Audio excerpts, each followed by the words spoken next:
Olá, professor Glauber. Hoje nós vamos fazer correção de exercícios de introdução à termoquímica. Lista de exercícios da segunda série.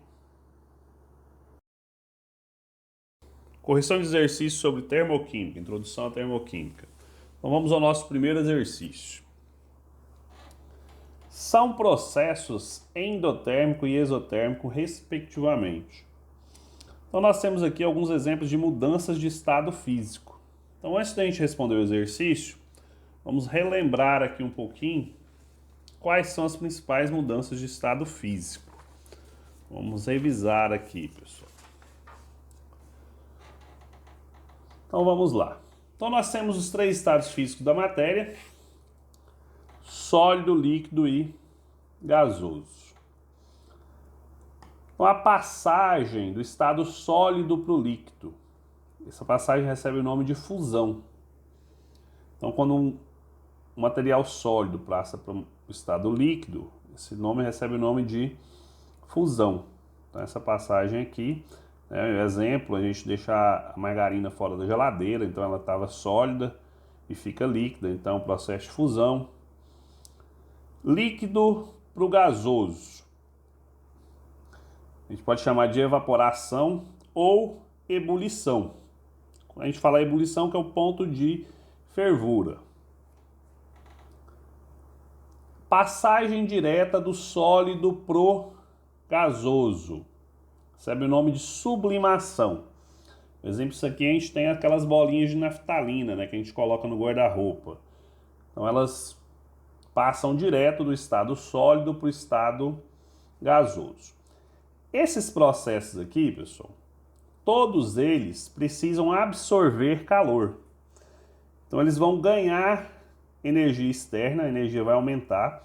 Então a gente fala que esses processos aqui de cima são todos endotérmicos.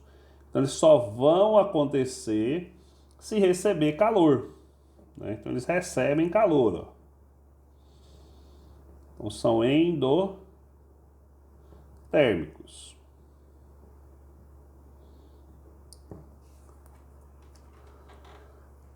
Aqui embaixo, que seria a volta, o retorno dos estados físicos, então do gasoso para o líquido, condensação, do líquido para o sólido, solidificação, do gasoso para o sólido, a gente chama de ressublimação.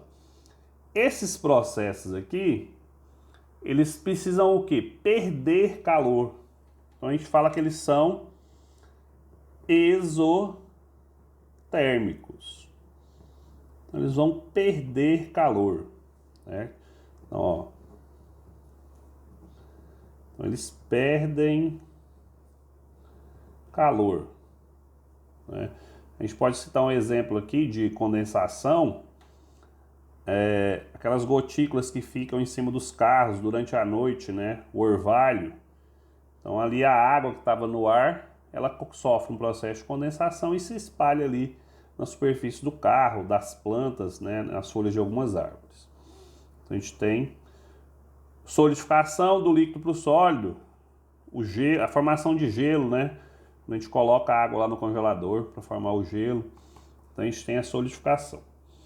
Então esses processos aqui, eles precisam perder energia, então eles perdem calor.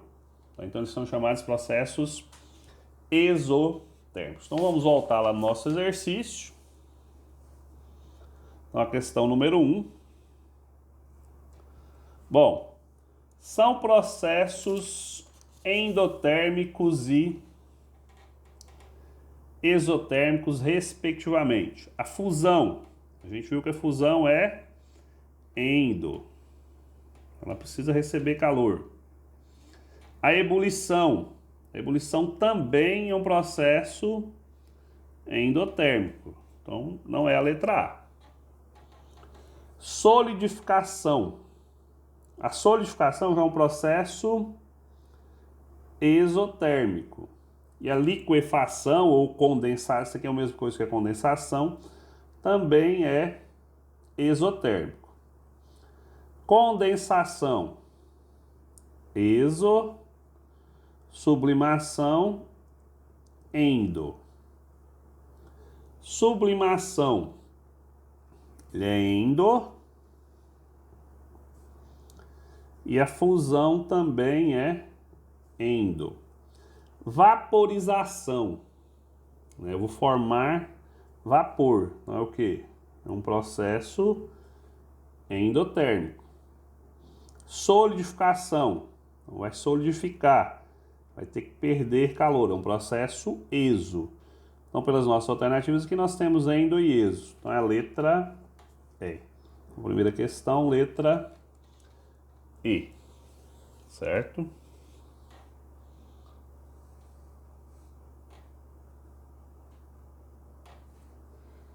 Questão número 2. A equação representa o calor de formação da água líquida.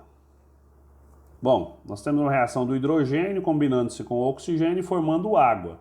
Então posso falar que é o calor de formação da água líquida. Correto. Calor de combustão do hidrogênio gasoso. Certo? Número 2. Eu tenho o hidrogênio aqui, estou colocando ele em presença de oxigênio. É uma reação de combustão, pessoal. Toda vez que a gente coloca uma substância em contato com oxigênio, a gente tem uma reação de combustão. Então a 2 também está correta. Calor de combustão do oxigênio gasoso. Lembrando que o oxigênio, né? Essa aqui é falsa, tá? O oxigênio ele vai ele está presente na reação de combustão, mas não é ele que queima. Quem queima aqui na verdade é o hidrogênio.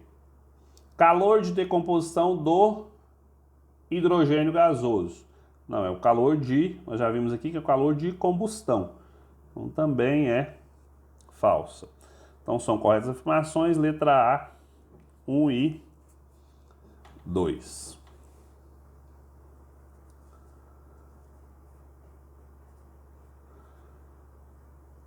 Número 3. Considere a equação a seguir. Então, novamente, nós temos a reação de formação da água, né? A diferença dessa aqui para número 3, do número 2, é a unidade de calor, que aqui a gente está em quilojoules, e lá na primeira a gente tinha ela na segunda a gente tinha ela em quilocalorias. Então, por isso, e aqui também nós temos 2 mols de hidrogênio. Então, por isso, a diferença nos valores. É correto afirmar que a reação é exotérmica? Bom, primeira coisa, pessoal, identificar o ΔH aqui, ó, ele é negativo. Então, o ΔH é menor que 0. Então, a gente já pode dizer que é uma reação exotérmica. Então, já posso eliminar a C, a D e a E. Então, só sobra para a gente a letra A e a letra B. Liberando 286 kJ por mol de oxigênio consumido. Bom, essa reação aqui, se a gente observar, ele está queimando apenas 1 mol de oxigênio, né? Então, por mol de oxigênio eu gasto 572 kJ. Então, não só 286. Então, o que está errado aqui seria aqui, porque aqui teria que ser 572. A letra B, liberando 572 kJ para 2 mols de água produzida. Ó. 2 mols de água produzida. Então, opção correta, letra B. Questão número 4. Cerca de 80% da energia consumida no mundo deriva da queima de petróleo, carvão ou gás natural, que são fontes energéticas não renováveis, irão se esgotar a médio ou longo prazo.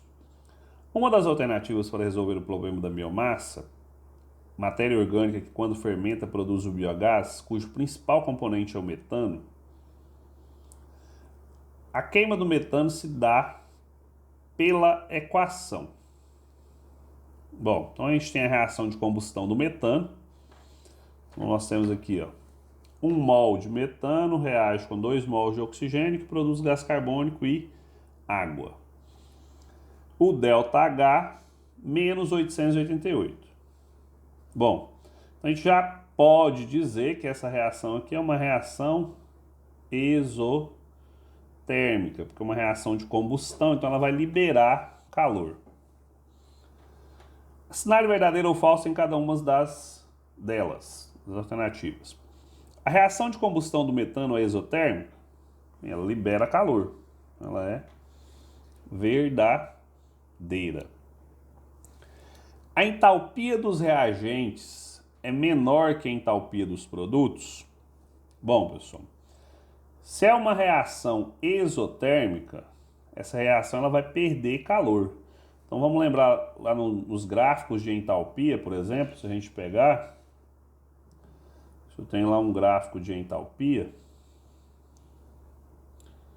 só para a gente fazer aqui, bom, eu tenho lá o meu produto,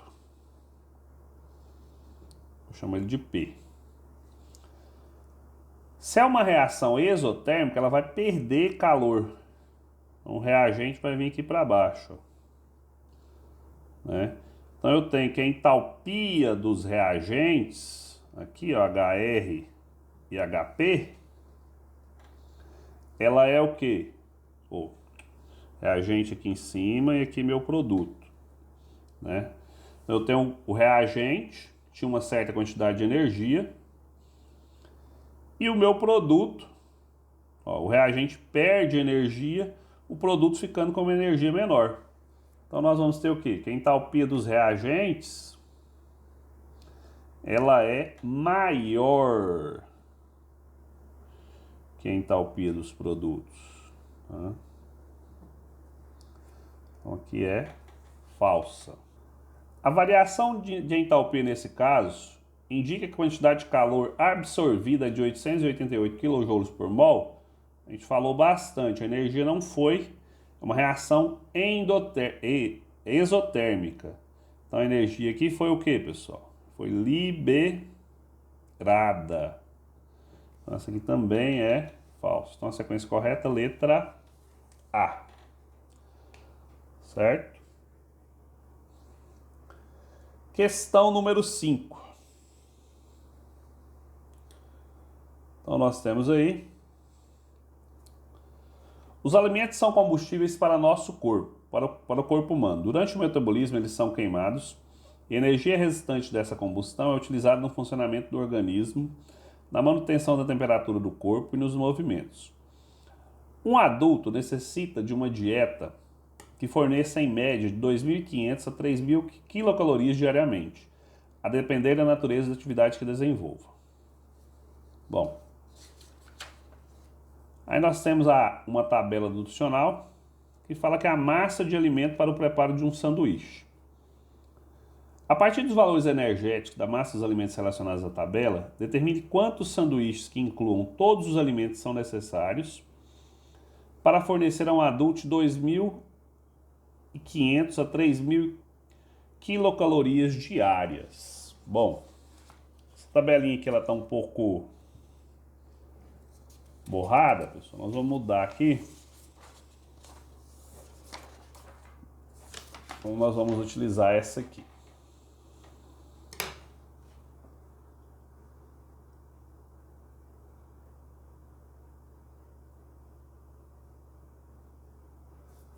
Bom, então vamos lá. Então essa é a tabela energética de um sanduíche. Então nós temos a manteiga, 7,20 quilocalorias por grama de manteiga. Ele falou que o sanduíche tem 20 gramas. Então o que nós vamos fazer? Nós vamos fazer a multiplicação desses valores. Então nós vamos multiplicar todos esses valores aqui. Então nós temos 7,20 vezes 20. Isso aqui vai ser igual a 144.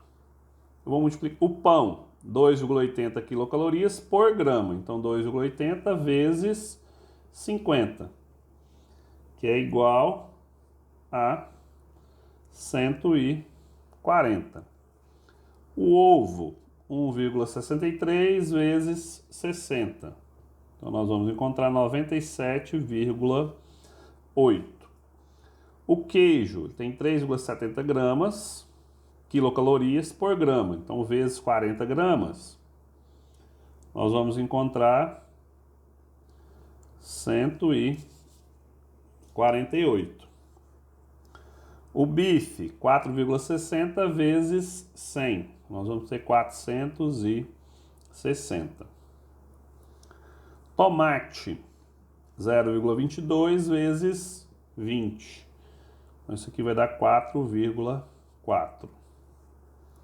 Alface, 0,14 vezes 10, que é igual a 1,4. Agora é só a gente somar todos esses valores. Somando isso aqui, nós vamos encontrar 995,6 quilocalorias. Bom, o que que isso significa, pessoal? Significa que um sanduíche ele vai fornecer 995,6 quilocalorias.